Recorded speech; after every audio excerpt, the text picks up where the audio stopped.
శ్రద్ధతో కూడితే ఇది శ్రేష్టకరమైనది, దీనికి మించిన మంచి ఫలితము లేదు. అందుకే ఈ జన్మ వచ్చింది పుక్యం పోదలికి కాదు, ఈ జన్మ వచ్చింది వృధా చెయ్యకండి. మానవ జన్మ వచ్చింది మంచిని తెలుసుకోవడానికి, మంచి మార్గాన్ని తెలుసుకోవడానికి. ఆ మంచి మార్గం ఎట్లా దొరుకుతుందయ్యా అంటే భక్తి అనే మార్గం ద్వారానే దొరుకుతుంది. మంచి మార్గం దొరకాలి అంటే భక్తి అనే మార్గంతోని నువ్వు పట్టుకొని నడిచినప్పుడు ఖచ్చితంగా నీకు మార్గం దొరుకుతుంది. అది నీవు భక్తి అనేటువంటిది అలవాటు పడితే కదా దొరుకుతుంది నీకు.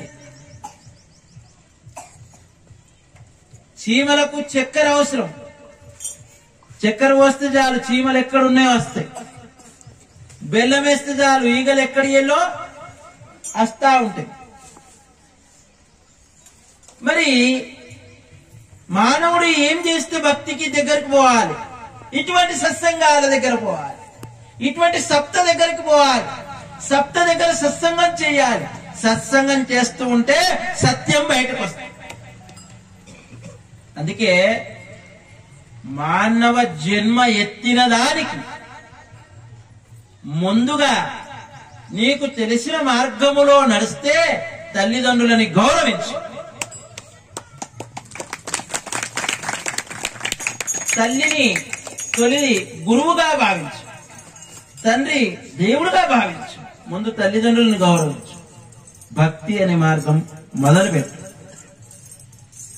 వాళ్ళ ద్వారా గురువుని ఆశ్రయించు. ఎటువంటి గురువు? బాధ గురువు వద్దండి, బోధ గురువు కావాలి, జ్ఞాన గురువు. మస్తున్నారు గురువులు, ఎంతమంది ఉన్నారు. చేన్లా వంకాయ చెట్లు పెట్టినాం, ఆ చెట్టుకి ఎన్ని వంకాయలు కాస్తాయో తెలియదు, ఎన్ని టమాటాలు కాస్తాయో తెలియదు. చెట్టుకు మామిడికాయలు ఎన్నో కాస్తాయి. కానీ పెంచిన చెట్టు మామిడి చెట్టు అది చాలా మంచి చెట్టు, మామిడికాయలు ఎన్నో కాశాయి. తిందామంటే పండ్లు లేవు, ఇంకొకళ్ళు వేయాలి. మక్కినాక తిందాంలే అనుకుంటే షుగర్ ఉన్నది.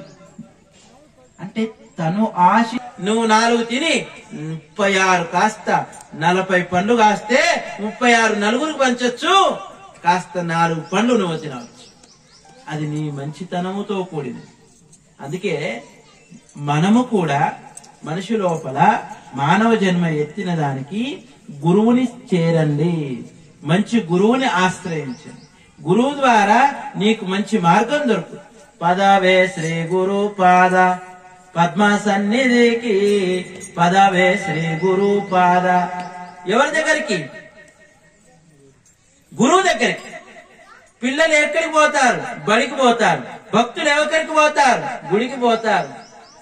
మరి జ్ఞానం కావాలంటే ఎవరి దగ్గరికి పోవాలి?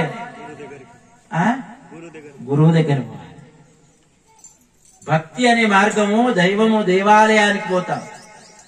ఇంట్లో ఎన్ని తప్పు చేసిండో, ఎంతని తిట్టిండో, ఎందరిని తిట్టిండో, ఎందరిని కొట్టిండో, మనసుతో ఎన్ని పాపాలు చేసిండో, గుడికైతే పోతున్నాడు, దండం పెడుతున్నాడు. ఎప్పటికప్పుడు దాని యొక్క లక్షణాన్ని బట్టి భక్తి అనేది అలవాటు పరుస్తున్నాడు. రోగానికి బీపీ వచ్చింది, బీపీకి దగ్గర గోలేస్తున్నట్టు డైలీ అన్నం తింటుండు కదా, అన్నం తిన్నట్టుగా భక్తి కూడా అవసరమే. అట్లా పోతుంటాడు, భక్తి చేస్తుంటాడు. కానీ పదవే శ్రీ గురు పాద పద్మ సన్నిధికి, పదవే శ్రీ గురు పాద పద్మ సన్నిధికి, మదమచ్చరమూలింకా మన వెన్నటికి. మదము మసులుతున్నాయి, మనసు బుద్ధి చిత్త అహంకారం. మనసు మంచిది కావాలి, మనసు మంచిదైంది, మనసు మంది మీద ఎడకుంటే చాలు, మనసుతో భక్తి చేస్తే చాలు.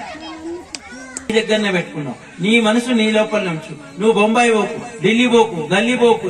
పదవే గురు మహారాజ్, సంత తుకారాం మహారాజ్ వాళ్ళు మొట్టమొదటిగా భక్తి మార్గంతోనే జ్ఞానం అయ్యారు. ప్రతి ఒక్కరు కూడా భక్తి అనేది అలవాటు పరచాలి. గురు మార్గము ద్వారానే మనకు భక్తి అలవాటు. జ్ఞానం తెలుస్తుంది.